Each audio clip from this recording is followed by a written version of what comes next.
Lafaznya adalah cermin kehadirannya.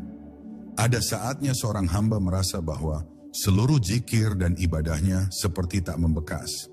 Hatinya kosong, suaranya hambar, dan dirinya merasa jauh. Tapi anehnya saat lafaz Allah keluar dari lisan secara tulus, tanpa hiasan, tanpa dibuat-buat, maka dada terasa lapang dan ada ketenangan yang sulit dijelaskan. Itu bukan karena keajaiban suara, tapi karena nama ini adalah cermin dari kehadirannya.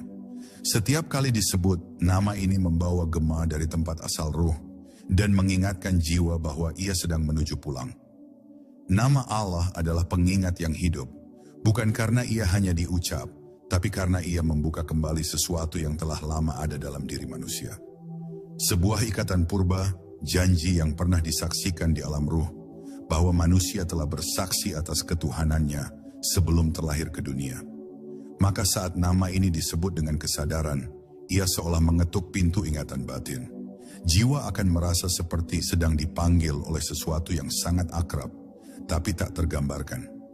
Inilah makna terdalam dari cermin itu, bukan untuk melihat wajah, tetapi untuk mengenang asal. Para ahli tauhid mengatakan bahwa yang disebut dalam zikir bukan sekadar huruf dan suara, tapi wujud manawi dari sang tertuju.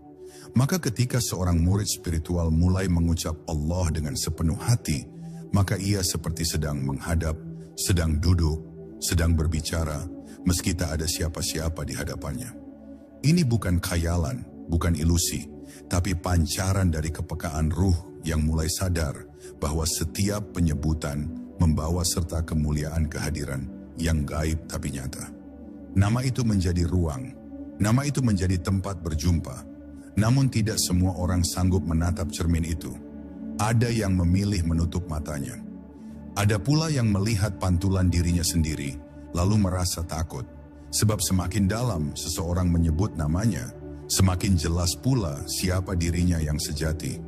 Topeng-topeng runtuh, ego mulai retak, dan wajah aslinya terlihat dalam terang ketuhanan. Dan terkadang yang terlihat bukan kebaikan, tapi kekosongan, kehampaan, bahkan kegelapan. Tapi justru dari sanalah perubahan dimulai.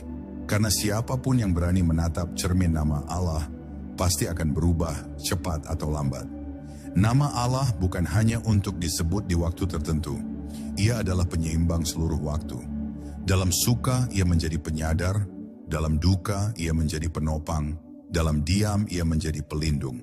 Nama ini seolah menjadi tali yang menghubungkan yang fana dengan yang abadi.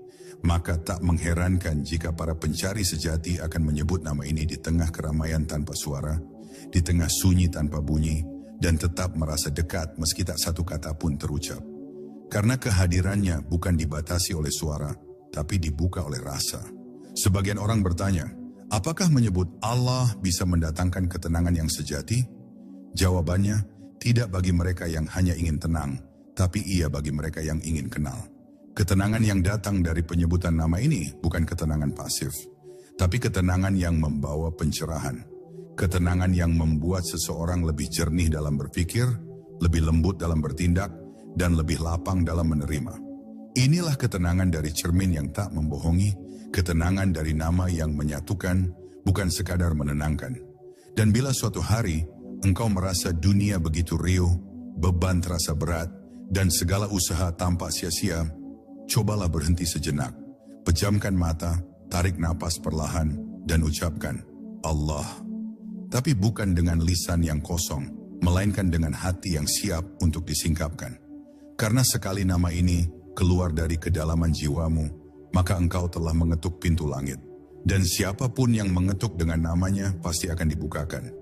Tidak karena keistimewaan dirinya, tapi karena kemurahan Dia yang Maha Menyambut.